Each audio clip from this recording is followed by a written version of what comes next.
Así que muy buenas noches, les damos a todos nuevamente la bienvenida a su programa Explorando la Educación y esta noche vamos a desarrollar uno de los contenidos más importantes para que los docentes puedan familiarizarse con el enfoque por competencias. Y precisamente hoy vamos a desarrollar uno de los componentes más importantes para que tú te puedas familiarizar con el enfoque por competencias, pero de una manera profesional. ¿Sí? Nosotros distinguimos dos tipos de profesionales. Los profesionales en cuanto a competencias que nunca han identificado una competencia y lo único que están haciendo es leyendo fuentes de tercera y que por lo tanto lo que hacen es estar citando conceptos. Eso no te va a llevar a nada. La única manera de que tú aprendas sobre las competencias es de que tú te pegues a quienes identificamos las competencias en el trabajo de campo para las diferentes industrias y por supuesto para las diferentes carreras profesionales. Esta noche voy a compartir con ustedes uno de los componentes más importantes del enfoque por competencias, que consiste en entender cuáles son las dimensiones de una competencia. Cuando hablamos del enfoque por competencias, colegas, estamos hablando de uno de los enfoques más completos, ¿sí? Más científicos, más técnicos, y por supuesto más válidos y más confiables para poder diseñar la formación profesional de las personas. Así que el enfoque por competencias es un poquito amplio, sí, efectivamente, es un poquito amplio, tiene un poquito de amplitud y dentro de su amplitud hay que irlo abordando por capas, ¿correcto? Por capas, para que tú te puedas familiarizar de una manera mucho más, podríamos decirlo así, más cómoda, más ergonómica, de una manera mucho más natural con el enfoque para que vayas comprendiendo sus diferentes aspectos, sus diferentes ribetes, sus diferentes categorías, sus diferentes herramientas, sus diferentes aplicaciones y por supuesto, una vez que tengas el panorama completo, podremos hablar de las ventajas que el enfoque tiene. Y en este momento en Hispanoamérica, tu Facultad de Educación de la Universidad de Occidente es la única que te viene brindando formación, sí, formación docente gratuita. Todos los días, recuerda, por este mismo canal a las 9 de la noche. Yo te estaré atendiendo personalmente para compartir contigo con muchísimo gusto mi experiencia como consultor internacional de más de 25 años identificando competencias y desarrollando currículos para distintos países. Para nosotros es un placer porque la Universidad de Occidente es la universidad en cuanto a formación docente más innovadora de la región. Nosotros tenemos un enfoque de Open University, es decir, de universidad abierta. Queremos que más personas ejerzan su derecho a poder aprender, desarrollar sus competencias y, por supuesto, incrementar sus habilidades para que puedan contribuir mejor al desarrollo de nuestras economías y, por supuesto, al incremento del bienestar social. Recuerda que una economía sólida es una economía que se va a basar siempre en las competencias de la gente. Todavía nosotros en el tercer mundo no hemos logrado comprender que tenemos que lograr un acceso masivo de las personas a los sistemas educativos. Precisamente tenemos economías subdesarrolladas porque tenemos muy poco porcentaje de la población adulta en las universidades y en los institutos técnicos. Así que recuerda que la Universidad de Occidente es tu aliada y estará siempre a tu disposición para que puedas avanzar en tus metas profesionales y darle así lo mejor de tu persona a tu sistema educativo. Les damos nuestro saludo a los más de 19 países que nos sintonizan y por supuesto a todos los colegas que ya se están incorporando a la transmisión de esta noche.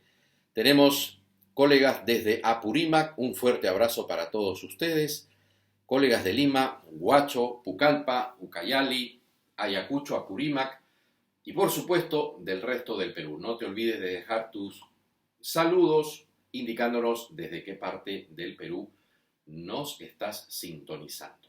Vámonos entonces al contenido de esta noche, que tiene que ver con qué entendemos por las dimensiones de una competencia. Ya habíamos dicho el día de ayer que para ser competente el verbo central sería hacer. Por lo tanto, una persona para ser competente tendría que hacer. Este es el nivel 1 de una competencia, es la dimensión 1.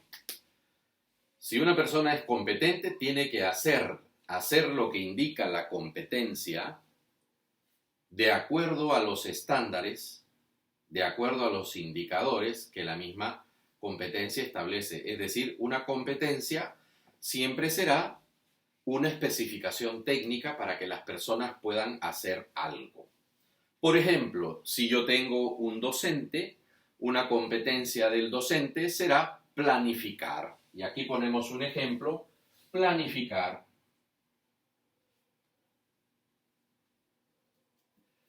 ¿Qué es la primera área funcional de un docente? Yo luego haré un programa especial, no te olvides de sintonizarnos. Yo haré un programa especial para explicarte cuáles son las áreas funcionales de un docente en el siglo XXI y que acaban de cambiar completamente con el escenario de la pandemia, porque nosotros teníamos competencias identificadas de un docente presencial y ahora el docente pasa a ser un docente virtual.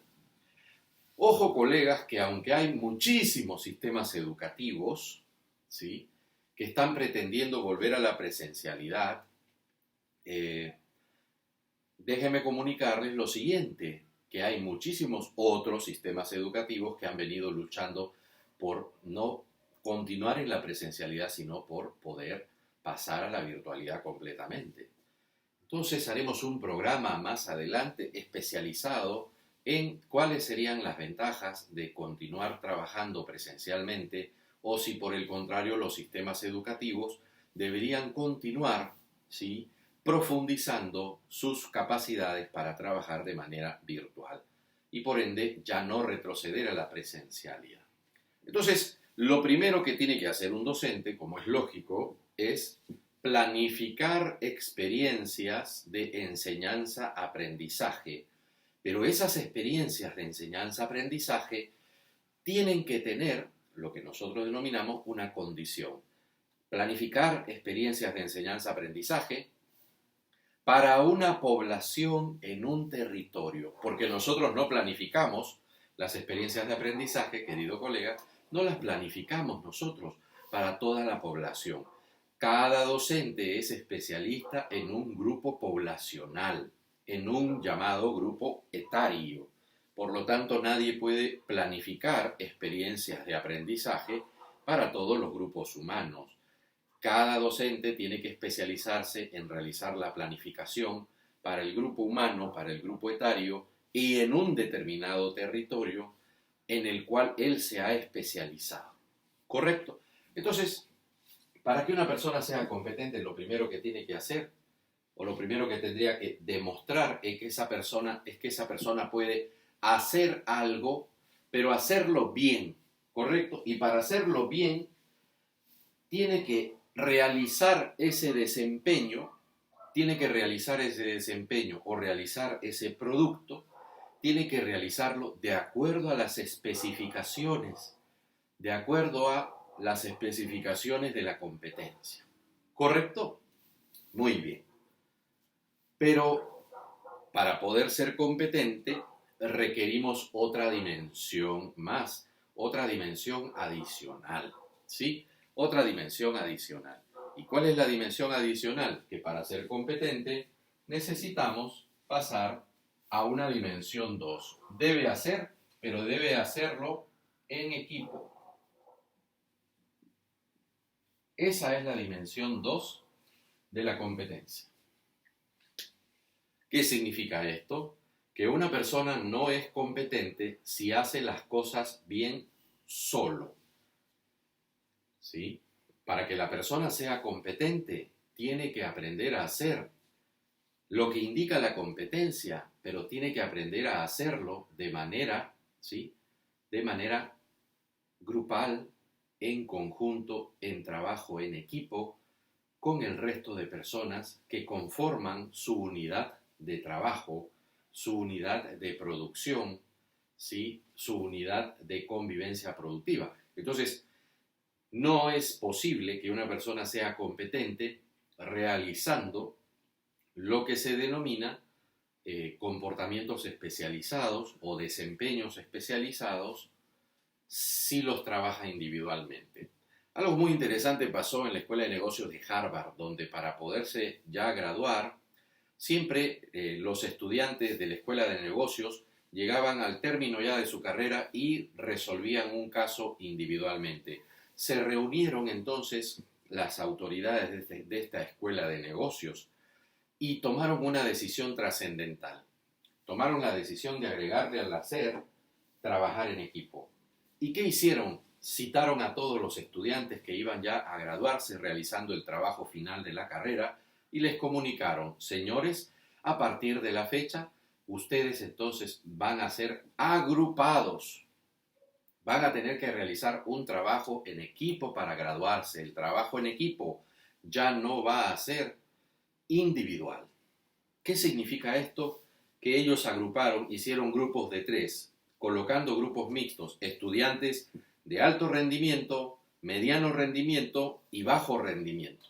Combinaron los estudiantes de diferente rendimiento o de diferente nivel de logro. Por supuesto, los estudiantes de menor nivel de logro se alegraron porque dijeron: bueno, aquí en mi grupo va a haber uno que está con altísimo puntaje y como él sabe, yo me voy a poder apoyar en ese otro compañero que está muy bien calificado.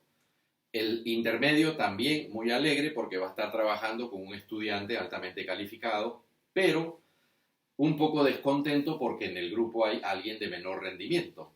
Y los estudiantes de mayor rendimiento estaban bastante mortificados, bastante incómodos, y les dijeron a las autoridades: oiga, pero yo tengo un alto rendimiento y ahora me ponen en este trabajo final que es tan importante, me ponen a trabajar con un compañero que, con respeto, pero tiene un bajísimo rendimiento. Entonces eso puede disminuir mi nota, mi calificación. Bueno, la respuesta de las autoridades académicas en Harvard fue contundente. Las autoridades les respondieron: ustedes van a trabajar con diferentes tipos de personas en la vida real. Así que, bienvenidos a la realidad. Fue contundente la respuesta porque fue una respuesta auténtica. La manera en que estaban evaluándolos era una manera mucho más auténtica que la forma anterior, completamente individual. Porque en la vida real, todo profesional se va a integrar a una organización, se va a integrar a una unidad productiva o a una unidad de servicios. Y en esa unidad de servicios, en esa empresa, todo profesional va a tener que encontrar, ¿sí?, profesionales o personas no profesionales, y todas ellas, cada una, con diferente rendimiento. Es por eso que para que usted sea competente, usted tiene que aprender a trabajar en equipo. A trabajar en equipo. Entonces el niño tiene que trabajar en equipo desde pequeño, tiene que aprender a trabajar en equipo desde edades tempranas, ¿sí? Y por supuesto los adolescentes y los adultos también. Es por eso que la segunda dimensión de la competencia es que se debe hacer algo bien de acuerdo a un estándar, pero hay que hacerlo en equipo. ¿Correcto? Entonces, las personas que juegan bien individualmente no son jugadores en equipo. Y hasta donde se sepa, toda la teoría indica que no hay nada más poderoso que el equipo. Los equipos son las unidades más potentes de lo que nosotros podríamos denominar más potentes de rendimiento humano. ¿Correcto? Muy bien, pero ahí no queda. En el enfoque por competencias tenemos otra dimensión más. Otra dimensión más. Para que una persona competente tiene que saber hacer bien las cosas y a la vez tiene que saber hacerlas en equipo. pero adicionalmente tiene que querer hacerlas. Y esa es la dimensión 3 de las competencias. La persona tiene que saber, tiene que querer hacer lo que está realizando. ¿En qué consiste esto? Que para que una persona, colega, sea competente, tiene que hacer las cosas voluntariamente lo que se les está pidiendo. Y ahí viene el gran problema de las notas, ¿sí? El gran problema de las notas. Porque las notas se ha detectado a través de diferentes investigaciones que las notas o las calificaciones depredan la competencia. La competencia, colega, tiene enemigos. Y uno de esos principales enemigos de las competencias son las notas. ¿Por qué? Porque la nota acostumbra al niño a aprender no por el gusto, no por el placer de aprender, sino que acostumbra al niño a aprender por una calificación. Y por lo tanto ese aprendizaje se considera artificial, se considera heterónomo, no se le considera un aprendiz autónomo porque la persona siempre está esperando y está dependiente de notas. Haremos nosotros un programa especializado sobre el por qué las escuelas y las universidades no deberían estar utilizando sistemas de notas, sino más bien sistemas más cualitativos para poder evaluar a las personas. ¿Correcto? Entonces, cuando nosotros hablamos de que una persona es competente, para que sea competente tiene que tener una actitud, es decir, tiene que tener una predisposición positiva a querer trabajar, una predisposición positiva a querer aprender, una predisposición positiva, ¿sí?, hacia su perfeccionamiento, su aprendizaje permanente y su mejora continua. Por eso es que precisamente nosotros tenemos grandes problemas cuando los profesores hacen este tipo de experimento. Imagínense ustedes una escuela y en donde todos los profesores se ponen de acuerdo un día viernes de decirle a sus estudiantes: miren, el sábado y domingo necesito que me hagan una tarea que tienen que entregar el día lunes, pero le vamos a agregar una variable a esa tarea. Esa tarea es trabajosa, pero no tiene nota. No va a faltar un estudiante que va a levantar la mano y va a decir: disculpe, profesor, ¿cuántos puntos vale esa tarea? En ese momento ese estudiante tiene un grave problema, porque para él es más importante la recompensa que el proceso. ¿Sí? 1. Y 2. Está en un grave problema porque él todavía no distingue que es más importante el resultado del proceso que la nota. La nota se va a quedar en la institución educativa, pero la persona egresa de la institución educativa y lo que se lleva no son las notas, lo que se lleva son sus aprendizajes. Por otro lado, es muy conocido que no solo los estudiantes son tremendamente dependientes de las notas, sino que a su vez, ¿sí?, son tremendamente dependientes de una evaluación externa, ¿correcto? Y acá viene el gran debate de la evaluación externa, que incluso se aplica en el campo de la acreditación de la calidad educativa. Miren, nosotros tenemos dos tipos de personas. Las personas que no son competentes siempre tienen que ser supervisadas, siempre tienen que ser evaluadas, siempre tienen que ser controladas y siempre tienen que ser sometidas a procesos, ¿sí?, a procesos de supervisión. ¿Correcto? Entonces tenemos muchos profesionales, muchas personas que cuando va a venir la supervisión, entonces en ese momento se ponen a trabajar bien. En ese momento son puntuales, en ese momento están trabajando de acuerdo a las especificaciones técnicas, en ese momento se esfuerzan, en ese momento demuestran identificación por la institución. Bueno, precisamente esa es una evidencia de que las personas no son competentes. Y tienes otro tipo de persona. El otro tipo de persona es la persona competente. ¿Cómo se comporta una persona competente? Se comporta de una manera autónoma y responsable. ¿Correcto? Por eso que la Unión Europea ha colocado esas dos cualidades en su definición de competente, ¿no? Como ya sabes, la Unión Europea ha desarrollado un marco europeo de cualificaciones. Centroamérica también tiene su marco centroamericano de cualificaciones. Y el Perú también tiene en pañales, por primera vez en su historia, el inicio de un marco nacional de cualificaciones.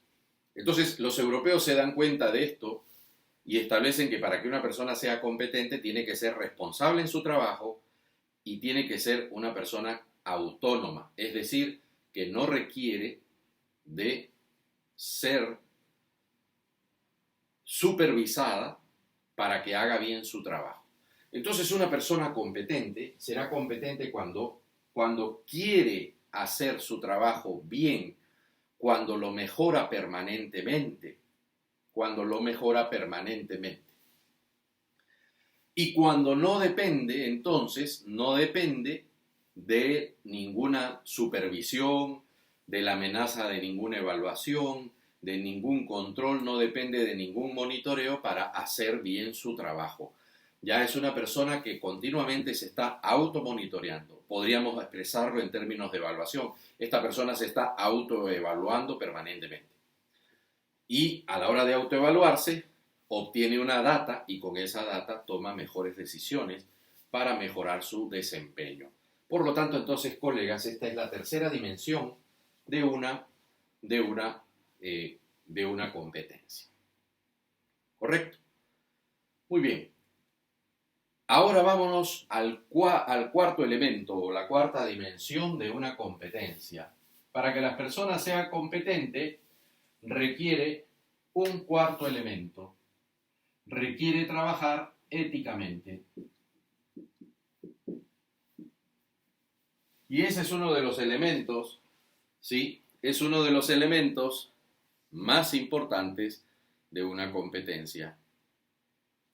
¿Por qué? Porque precisamente no podría haber ninguna persona que sea competente si no actúa con ética. ¿Correcto? Por ejemplo, nosotros no le compraríamos a una empresa que nos miente en la composición de los productos que nos dice vender. Nadie trabajaría con una competencia que no cumple con lo que ofrece. Y nadie trabajaría con un profesional que no hace lo que debe realizar en función de o para qué se le ha contratado. Entonces, es mejor muchas veces que las personas nos entreguen su trabajo humildemente hecho, pero que sea suyo, a que nos presenten estruendosos trabajos, ¿sí? Trabajos muy sobresalientes, pero que ellos no realizaron. ¿Correcto?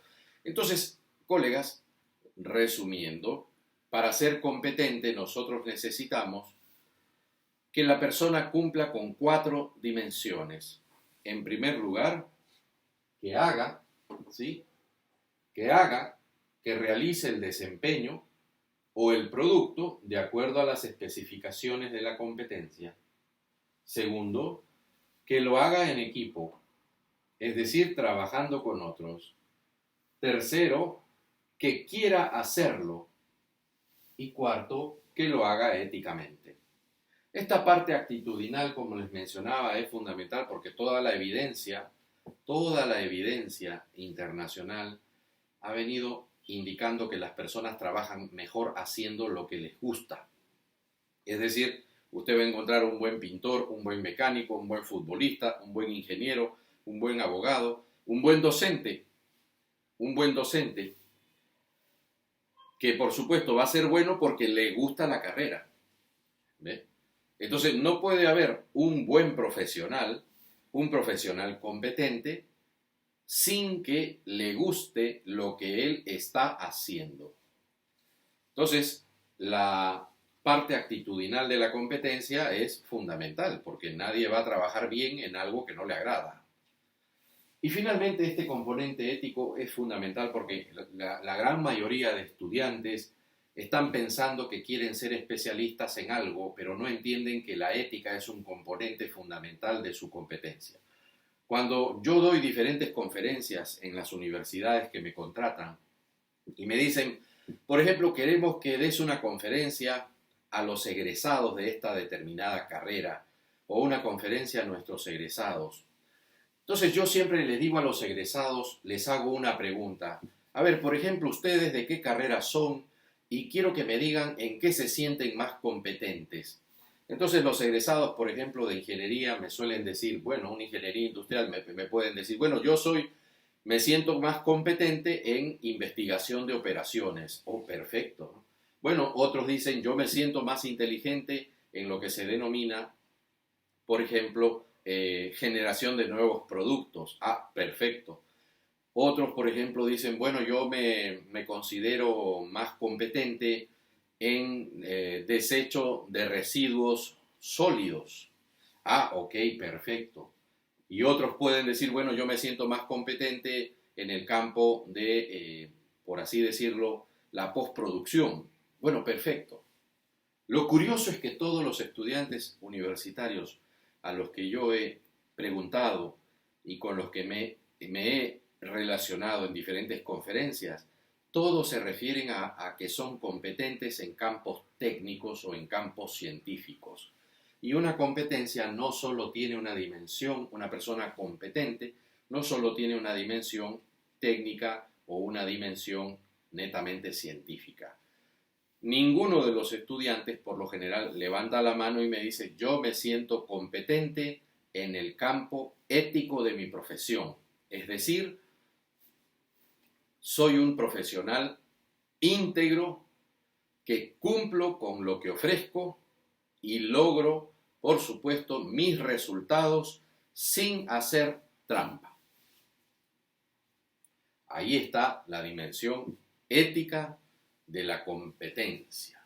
Es por eso que nosotros no podemos formar solamente tecnócratas, burócratas, profesionistas en una dimensión científica, en una dimensión técnica. Tenemos que formar personas que entiendan que la ética se traduce en mayor productividad, se traduce en mayor competitividad de las empresas y de las personas. Ahora, la gran pregunta sería, ¿por qué no se evalúan estas dimensiones? Estas dimensiones, ¿por qué no se evalúan en los docentes, por ejemplo, de la carrera, en la carrera o en el sector educación? Como ustedes ya saben, acaba de haber un gran problema por la filtración de la prueba de nombramiento de los docentes o de la prueba para los docentes en el Perú. Pero la pregunta es, ¿por qué se sigue evaluando por escrito cuando las dimensiones, la teoría de las competencias nos dice todo lo contrario, que yo no debería estar evaluando por escrito? Yo debería tener una evaluación con dimensiones más integrales de acuerdo a la teoría curricular y de acuerdo al enfoque por competencias. ¿Correcto? Ahora nos vamos a ver, después de las dimensiones, vamos a conocer un poquito la estructura de las competencias. ¿Correcto? Muy bien. Bueno, una competencia no es cualquier tipo de aprendizaje. ¿Ok? Eso es algo y es lo primero que te quiero explicar. Para que una competencia exista, ¿sí? Para que una competencia exista, nosotros tenemos que hallar la competencia matemáticamente. ¿Ok? Matemáticamente. No podemos hallar la competencia de cualquier manera. Entonces, una vez que nosotros hemos seguido el protocolo para hallar la competencia matemáticamente, entonces si yo tengo una competencia, la competencia va a tener un peso muy importante, un peso matemático. ¿Por qué? Porque para que yo le llame a un determinado desempeño, yo le llame competencia, lo tengo que encontrar, ese desempeño lo tengo que encontrar estadísticamente.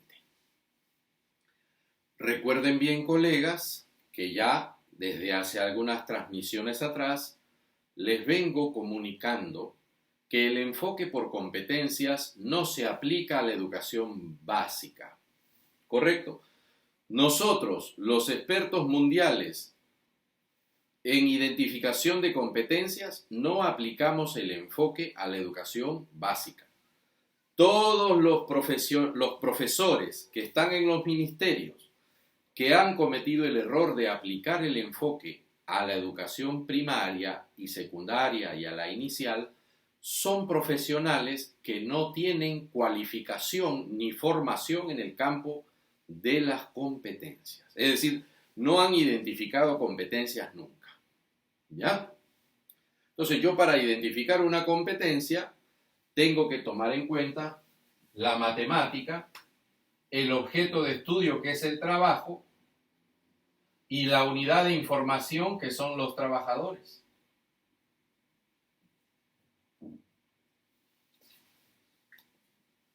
Entonces, el enfoque por competencias nunca se diseñó para aplicarlo a la educación básica. Un niño no puede ser competente. Para que una persona sea competente, tiene que insertarse en el campo laboral. Para eso son las competencias. En educación básica, de lo que debemos estar hablando es de habilidades. ¿Ya? Habilidades. Habilidades transferibles. Entonces, si tú te quieres enterar un poco más de los errores que hay en el currículo nacional, los errores que se han cometido, puedes revisar mi investigación. Los que quieran adquirir mi libro pueden comprarlo, me dejan su comentario debajo del vídeo y yo con mucho gusto les envío la información para que puedan adquirir ese libro y se den el gusto de leer todos los errores que los currículos nacionales tienen. Por si acaso, querido colega, los currículos nacionales, ¿sí?, de educación básica contienen N errores, ¿ya? ¿Por qué? Porque precisamente son currículos hechos por profesionales que no son curriculistas, ¿ya? Para que tú seas curriculista, tú tienes que tener entrenamiento, tienes que tener certificaciones, tienes que estar certificado, entrenado, tienes que estar cualificado, ¿ya? Y no solo eso, sino que tienes que tener horas de vuelo, es decir, tienes que haber hecho currículos para diferentes niveles educativos para que puedas darte cuenta de cómo obtenemos una competencia, ¿correcto? Entonces, lo interesante es que si yo entiendo una competencia bien, entonces voy a poder tener una ventaja comparativa con respecto a mis demás colegas, ¿ya? Pero sí, todavía hay mucho colega, yo no los culpo, hay mucho colega que sigue pensando que en educación básica se puede hablar de competencias. Y ese es un terrible error producto de la negligencia de los colegas que están en el Ministerio de Educación. Y esto para todos los países de Hispanoamérica. ¿Por qué? Porque precisamente han usado una categoría que es para la formación profesional, la han usado para la educación básica. En la educación básica no formamos profesionales, ¿correcto? Y el enfoque por competencias es especializado en la formación profesional, ¿correcto? Bueno, yo profundizaré eso en otros programas para que tú te puedas dar cuenta. Pero la estructura de una competencia, una vez que yo la he encontrado matemáticamente, con un objeto de estudio que es el trabajo y con una unidad de información que son los trabajadores, la competencia va a tener un verbo, contenido y condición. El contenido y la condición pueden cambiar de lugar, pero el verbo jamás. ¿Correcto? Yo puedo tener verbo, contenido, condición, ¿sí? O también puedo tener verbo, condición, contenido. no hay ningún problema. Ahora, vámonos a la forma en que se puede redactar. Bueno, para algunos, unos podrían decir, bueno, planificar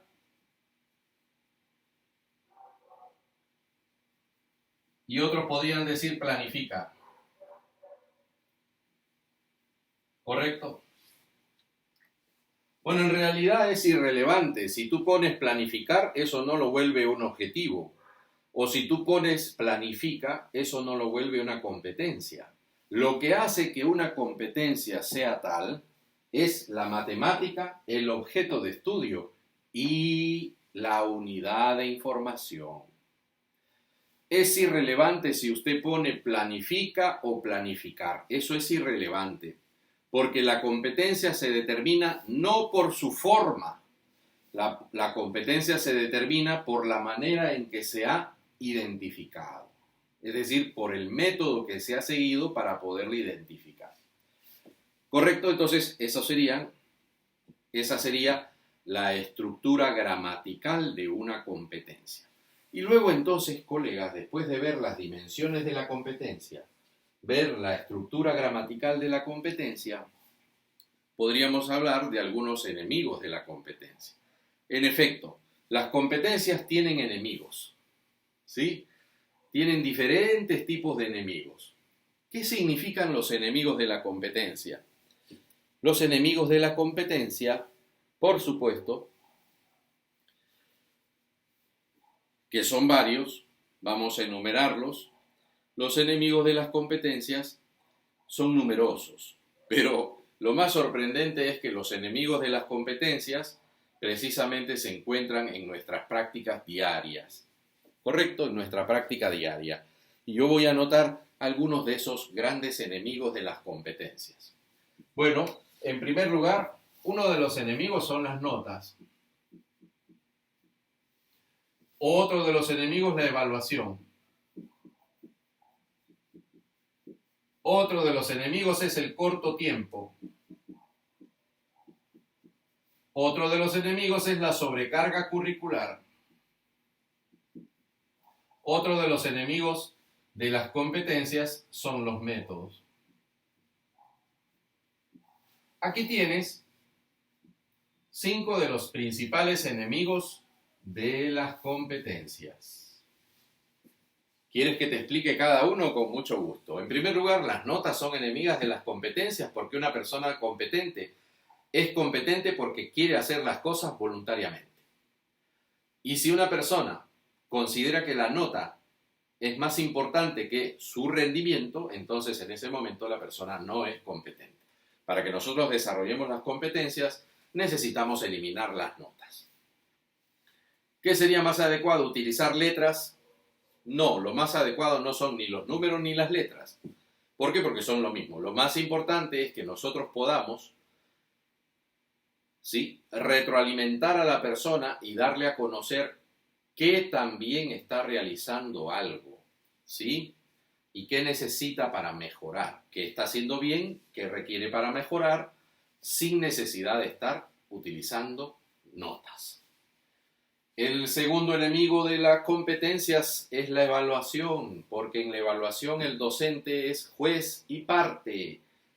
Él viene realizando esa imposición de notas, viene realizando la calificación, él es el único que evalúa, cuando, muy por el contrario, las personas competentes tienen que aprender a evaluarse a sí mismas.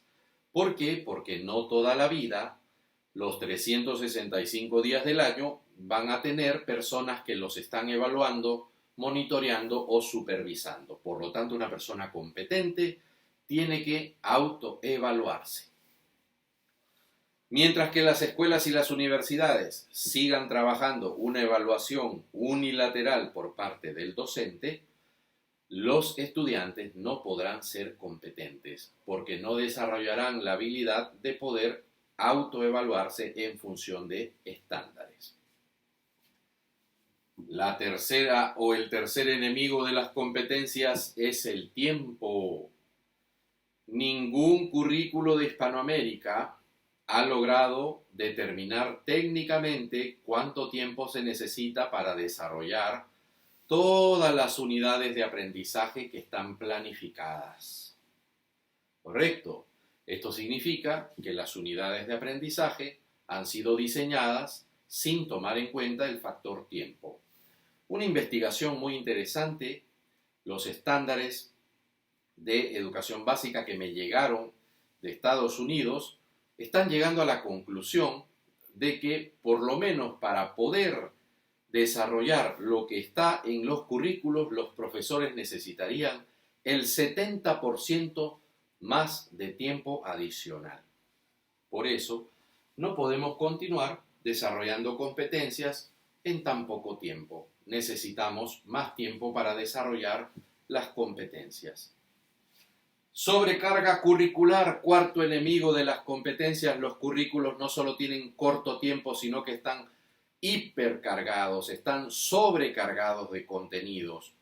Y esto es producto de que quienes están haciendo los currículos no son curriculistas, ¿ya? Son profesores que son contratados, a los que se les encomienda la tarea de elaborar un currículum. Y de esa manera, las profesoras de español llenan el currículum de español, los de matemática lo llenan de matemática, los de sociales hacen lo mismo y los de naturales y las otras áreas también. Lamentablemente, al tener un currículo sobrecargado, otra investigación muy interesante de Pritchett logra llegar a una conclusión muy importante para los currículos de los diversos países. Ellos llegan a la conclusión que la mayoría de países del tercer mundo están proponiendo tanto contenido en los currículos, tanto contenido en las unidades, que a los profesores se les hace difícil enseñarlo todo en tan corto tiempo y a los niños y a los estudiantes se les hace difícil aprender todo eso en esa unidad temporal. Entonces, mientras los currículos sigan sobrecargados, no podremos profundizar las habilidades ni con los niños ni con los adolescentes. La recomendación sería reducir los contenidos a los más prioritarios y de esa manera dispondríamos de el 50% de tiempo adicional para profundizarlos. Menos contenidos, mayor profundidad. El quinto y último enemigo de las competencias, el método. Principalmente, el método que es más nocivo para el desarrollo de una competencia es el método expositivo. Así es, colegas. Que precisamente investigaciones como la de Gardiner y la investigación de Miller en el 90 y Gardiner en el 96, logran llegar a la misma conclusión de que, por ejemplo, en las universidades se están utilizando métodos que no son auténticos, es decir, que no son realistas y no ponen a los estudiantes en situaciones reales de aprendizaje como las que van a encontrar cuando ya sean profesionales y egresados. Entonces, cuando un docente utiliza el método expositivo como el método más predominante, jamás va a poder desarrollar aprendizajes significativos en los niños. ¿Sí? Jamás. Muy por el contrario, si los docentes dejan de usar la exposición y más bien pasan a trabajar por proyectos, entonces en ese caso, ese método sí permitirá desarrollar los aprendizajes significativamente y alcanzar una competencia. Finalmente, otro de los grandes enemigos, vamos a agregarlo aquí en nuestra tablita, sexto, son los exámenes escritos. En efecto, colega, los exámenes escritos son técnicas e instrumentos altamente nocivos para el aprendizaje. Lamentablemente, la mayoría de escuelas y la mayoría de universidades continúa utilizando el examen escrito como la forma de evaluación predominante. Esto significa entonces que una persona jamás alcanzará ser competente dando exámenes escritos. ¿Por qué? Porque toda la evidencia indica que las personas no trabajan por exámenes escritos, las personas trabajan por proyectos, las personas trabajan resolviendo casos, las personas trabajan enfrentándose a situaciones reales, las cuales, por supuesto, dependiendo del método, podemos trabajarlas perfectamente. Entonces yo puedo trabajar con proyectos, puedo trabajar con casos, puedo trabajar con lo que se denomina ABP, un aprendizaje basado en problema, o puedo trabajar con cualquiera de los 8 métodos, menos el 9º, que es el método expositivo.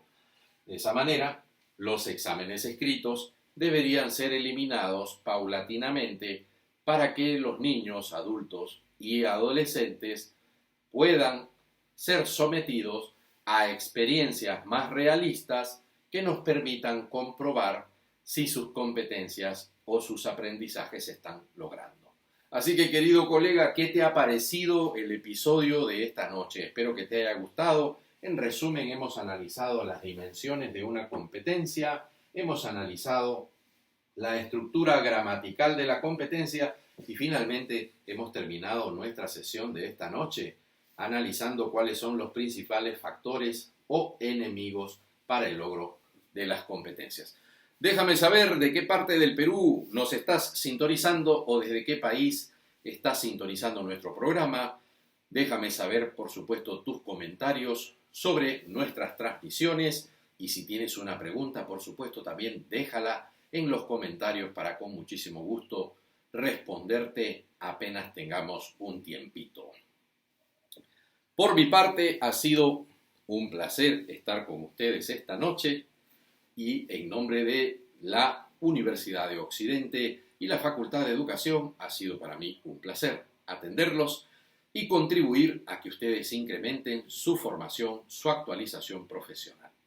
Recuerda que tenemos muchos cursos para ti. Tenemos el curso de sílabos por competencias, el curso de programación avanzada del currículo, tenemos el curso de técnicas, métodos y estrategias de enseñanza-aprendizaje y tenemos el curso de enseñanza en entornos virtuales del aprendizaje y a su vez 2 diplomados, el diplomado en diseño curricular por competencias, el diplomado en acreditación de la calidad de la educación. Así que no te pierdas nuestros cursos. Si tú deseas que te enviemos la información, déjanos tu correo en los comentarios y con muchísimo gusto te estaremos enviando la información. Veamos entonces a quienes tenemos. Bueno, tenemos también colegas desde Apurímac, colegas de Puno, muchísimos saludos, un fuerte abrazo para Puno y todos nuestros colegas que nos sintonizan.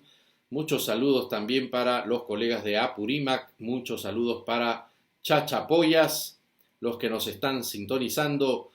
Muchos saludos también para la bellísima tierra de Trujillo en La Libertad, Atevitarte en Lima, por supuesto, sí, por supuesto, es un placer para nosotros atenderlos. Así que, si estás interesado en el libro, en mi investigación, sí, una de las últimas que hice en el año 2017 sobre el currículo nacional, déjame tu correo en los comentarios para enviarte la información de manera que tú puedas adquirir esa última investigación fresquita, la única investigación que se ha hecho en el Perú sobre el currículo nacional. Si te interesan nuestros cursos también, pon cursos en el comentario y por supuesto te estaré enviando la información si me dejas tu correo electrónico. Por mi parte ha sido un placer, queridos colegas, poder compartir con ustedes estos interesantes componentes de la didáctica que les van a permitir usar nuevas herramientas, abrirse a un conocimiento ilimitado. Recuerda que cada vez que tú aprendes, querido colega, el país gana. Cada vez que tú te actualizas, cada vez que tú te interesas por aprender más, nuestro país se beneficia. Y si tú decides avanzar hacia adelante, avanzar sin límite alguno en tu aprendizaje, Recuerda que nuestro país siempre logrará ser más competitivo, más productivo, gracias a ti. Lo más importante es que tú entiendas que el sector profesional de la educación es el más importante para el desarrollo de los países y que nuestro país y nuestros países lograrán ser tan grandes como tú lo seas. Queridos amigos, ha sido un placer. Déjenme su correo para enviarle la información de los cursos y del libro, la última investigación sobre el currículo nacional. No te puedes perder esa investigación. La única investigación sobre el currículo nacional que te enseñará lo que ninguna facultad te enseña. Nuestro contenido es exclusivo en toda Hispanoamérica. ¿Por qué? Porque nosotros no solo tenemos una experiencia de gabinete, nosotros tenemos una experiencia de más de 20 años trabajando con diversas industrias y diversas universidades, identificando las competencias profesionales y diseñando la ingeniería de los sistemas educativos. Así que, queridos colegas, déjenme su correo electrónico para enviarles la información con muchísimo gusto. De parte de la Universidad de Occidente y de su Facultad de Educación, yo soy Máximo Estupiñán Maldonado, decano de la Facultad y experto internacional en currículo por competencias. Ha sido para nosotros un placer atenderlos esta noche y los esperamos mañana. No se pierdan nuestro episodio del día de mañana. Actualización docente gratuita de primer nivel, válida y confiable desde, por supuesto, este canal hasta la comodidad de sus hogares. Muy buenas noches a todos, un fuerte abrazo. Nos vemos mañana a las 9 p.m. Bye bye, buenas noches.